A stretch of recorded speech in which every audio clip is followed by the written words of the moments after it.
Oke, kita bertemu lagi dalam video ini, gitu ya.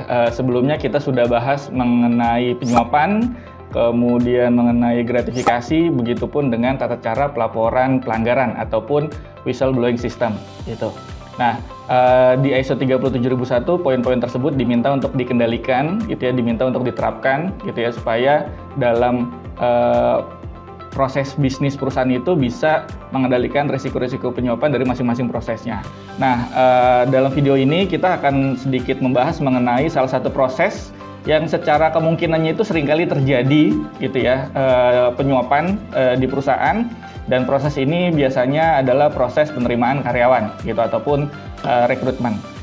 Di beberapa kasus itu ditemukan banyak sekali kejadian penyuapan, gitu ya, baik berupa uang ataupun non keuangan, gitu ya, yang memberikan privilege khusus, gitu ya, untuk orang tertentu, gitu ya, yang ingin diterima menjadi karyawan di salah satu perusahaan, di mana dalam proses rekrutmennya itu dengan atau tanpa proses yang sesuai dengan prosedur ataupun peraturan serta kebijakan yang berlaku, gitu. Nah, untuk mengendalikan risiko penyuapan tersebut, ISO 37001 atau Sistem Manajemen Penyuapan itu menetapkan suatu persyaratan untuk perusahaan yang menerapkan ISO 37001 diminta untuk mengendalikan risiko-risiko penyuapan, salah satunya adalah risiko dalam proses penerimaan karyawan.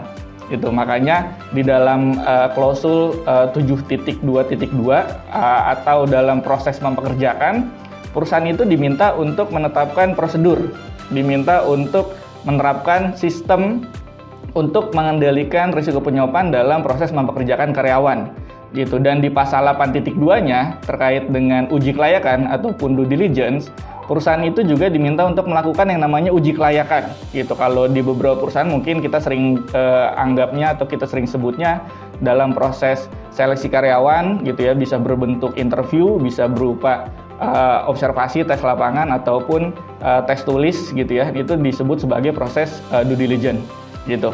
Nah, dalam proses due diligence tersebut dipastikan bahwa personil yang akan bekerja atau yang akan diterima dalam proses rekrutmen tersebut sesuai dengan prosedur ataupun kebijakan yang ada di perusahaan itu sendiri. Nah, perusahaan juga perlu memastikan bahwa semua calon karyawan yang akan bekerja menjadi karyawan di dalam suatu perusahaan itu perlu mematuhi kebijakan anti penyuapan, kemudian memahami persyaratan sistem manajemen anti penyuapan itu sendiri, dan yang dipastikan adalah tidak adanya konflik kepentingan, dan dalam proses penerimaan karyawan itu sesuai dengan prosedur dan peraturan perundangan yang berlaku.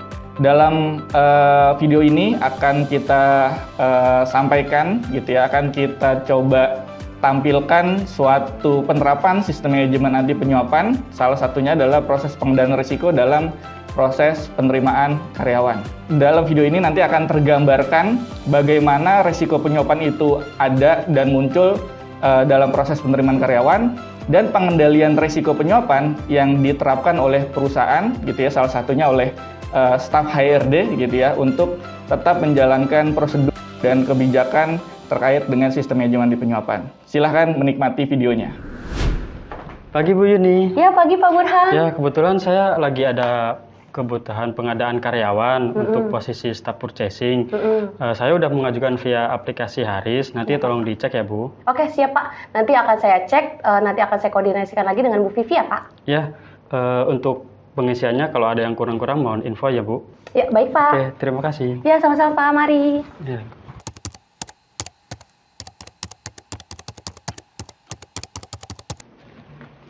Pagi Bu Vivi, ini ada permintaan karyawan dari Pak Burhan Purchasing. Kira-kira bisa langsung kita proses nggak ya? Soalnya kan ini udah masuk manpower planning kita nih, karena kemarin ada yang resign Bapak Gani. Bagaimana ya Bu? Ya kalau emang udah sesuai sama manpower planning ya diproses aja. Cuma itu kamu cek dulu di Harisnya. Pak Burhan udah ngelengkapin semua belum? Baik Bu, saya sudah coba cek sih, tapi ada beberapa yang belum lengkap, seperti job spec-nya dan requirement-nya yang belum dituliskan. Ini kita bantu isi sesuai dengan Pak Gani yang sebelumnya atau bagaimana ya Bu? Karena kan job spec staff purchasing itu-itu aja. Ya diinfoin aja ke Pak Burhannya, minta tolong lengkapin. Jangan sampai kita yang ngisi, nanti kita kena konflik kepentingan lagi. Rekrutmen kayak gini, ini loh banyak resiko penyuapan. Konflik kepentingan juga termasuk fraud. Baik Bu, nanti coba saya infokan lagi ke Pak Burhan untuk dilengkapi ya Bu di high risk-nya. Ya baik, terima kasih Bu.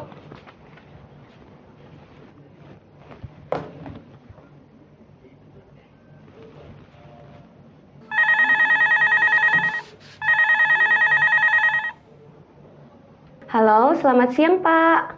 Ya, siang Bu Yuni. Bagaimana, ada yang bisa saya bantu?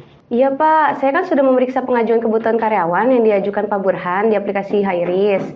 Nah, ternyata ada beberapa persyaratan yang belum diisi Pak. Di antaranya ada job spec, yaitu kebutuhan kompetensi umum dan kompetensi teknis, lalu pengalaman pekerjaan. Oh gitu, dibuat standar saja Bu, disamakan dengan Gani dulu. Ya baik Pak, tapi nanti Pak Burhan saja ya yang input ke aplikasi HiRisk-nya. Sekalian saja Bu, saya minta tolong dibantu input, jika ada kurang-kurangnya nanti tinggal saya approve aja. Oh, oke baik Pak. Oke, makasih ya Bu. Ya, sama-sama Pak.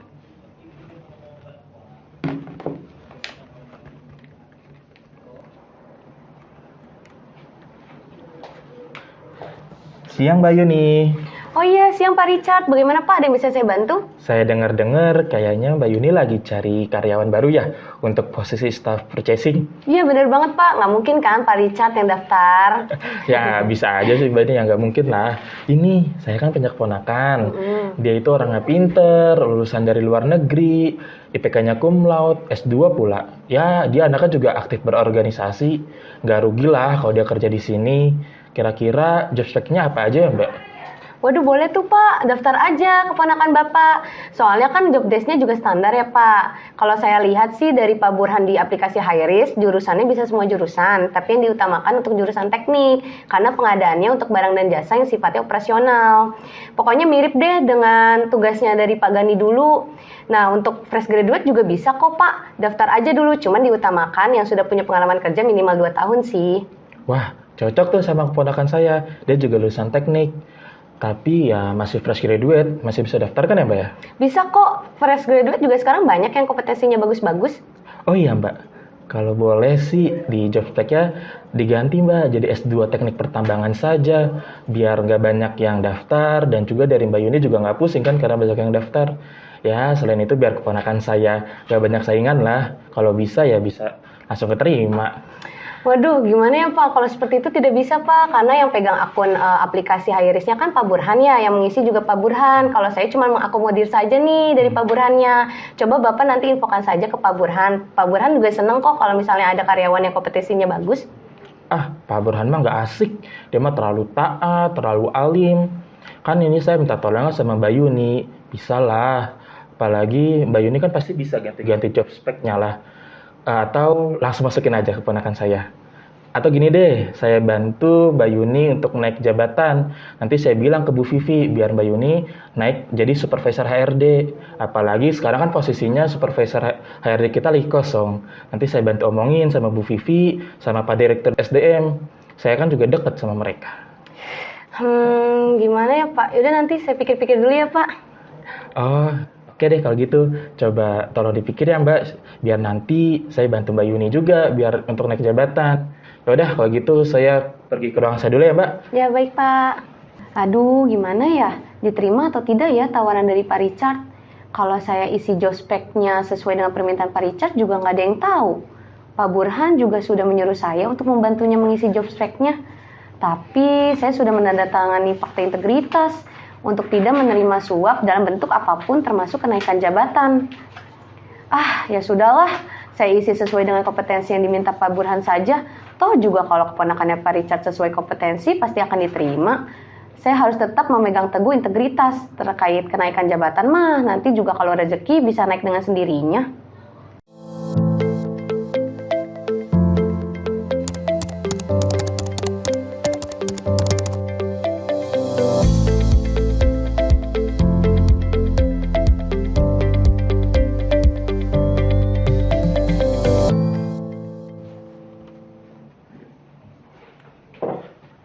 Pagi Mbak Yuni. Oh iya, pagi Pak Richard. Bagaimana Pak? Ada yang bisa saya bantu? Itu loh mengenai penerimaan karyawan baru kemarin. Ternyata keponakan saya itu masuk sampai seleksi akhir.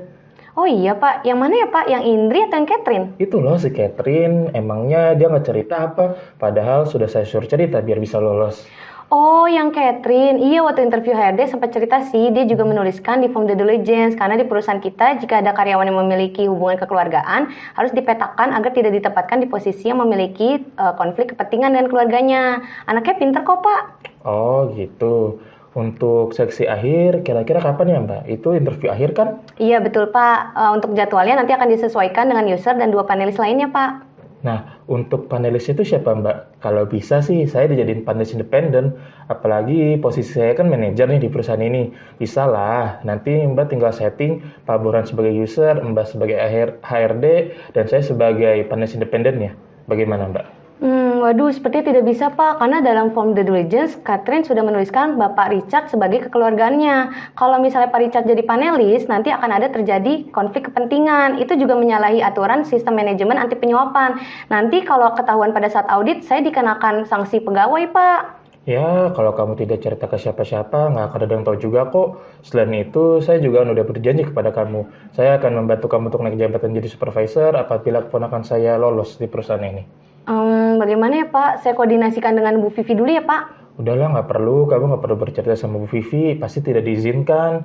Apalagi sekarang kan Bu Vivi lagi sibuk sama bonus dan kenaikan gaji karyawan. Sudah pasti tidak akan fokus dengan proses rekrutmen saat ini. Saya pikir-pikir dulu deh Pak. Ya gitu, coba dipikir-pikir dulu, kan enak kalau naik jadi supervisor. Ya udah kalau gitu, saya balik ke ruangan saya dulu ya Mbak. Ya baik Pak, mari Pak. Aduh, gimana ya? Diterima atau tidak ya tawaran dari Pak Richard?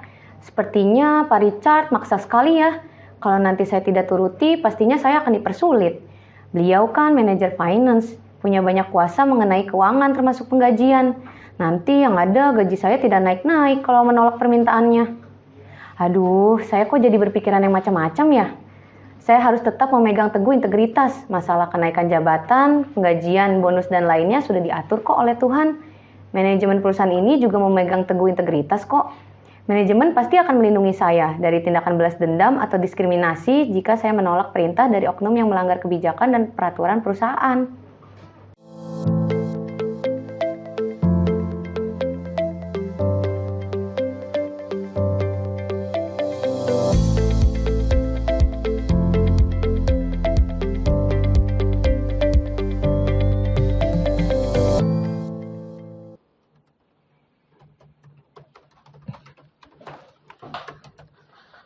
Siang Mbak Yuni. Oh ya, siang Pak Richard. Untuk proses interview akhir sudah dilakukan tadi pagi ya. Soalnya tadi saya ketemu Catherine di lobi. Oh iya Pak, tadi pagi sudah melakukan proses interview terakhir dengan Mbak Indri dan Mbak Catherine Pak. Kok saya bukan jadi panelisnya ya Mbak? Oh iya Pak, info dari Bu Vivi tidak boleh adanya konflik kepentingan. Jadinya beliau menunjuk panelisnya Pak Burhan sebagai user, Bu Vivi sebagai panelis independen, dan saya sebagai perwakilan HRD Pak. Oh, kamu sebagai panelis juga di sana? Iya Pak. Oh gitu. Untuk masalah nilai si Catherine gimana? Bagus-bagus kan?